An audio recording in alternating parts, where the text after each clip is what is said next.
Hi, hello everyone! Welcome back to our Daily Words Meditation. So our topic for today is found in the Old Testament. So it is found in Psalms 11 verse 5. So sabi dito, the Lord examines both the righteous and the weak.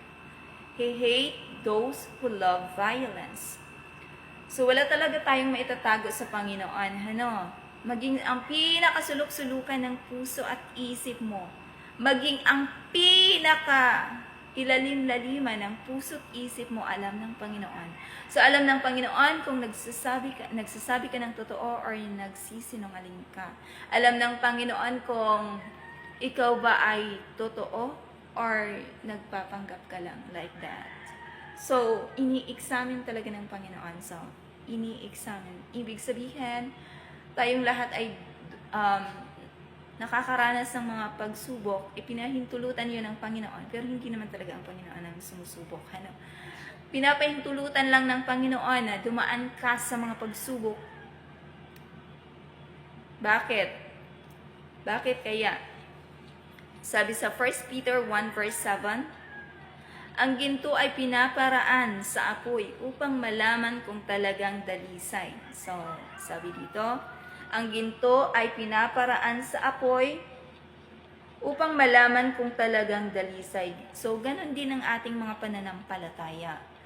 Sinusubok upang malaman ng Panginoon, upang malaman kung talagang tapat.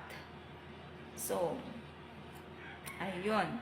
So, kagaya ni Job, inalaw ng Panginoon na kahit na matuwid o mabuti si Job, inalaw ng Panginoon na subukin siya ni Satanas. Bakit? Para malaman ang tunay niya na karakter. Upang malaman ang totoo niyang pagkatao. Upang palakasin ang faith. Para lumakas ang faith, ang pananampalataya mo. Para mas makilala pa natin si Lord at para mas malaman natin na ang Diyos lang ang makapangyarihan sa lahat.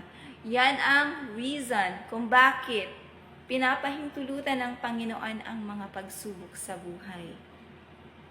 Kaya ang ginto, pinaparaan sa apoy upang malaman kung talagang dalisay. So, ganun din tayo. Ini-examine, pinaparanas. Pero hindi ka naman susubukin ng Panginoon sa hindi mo kaya. So, dahil si Lord naman ang nagbibigay ng kalakasan. Amen po.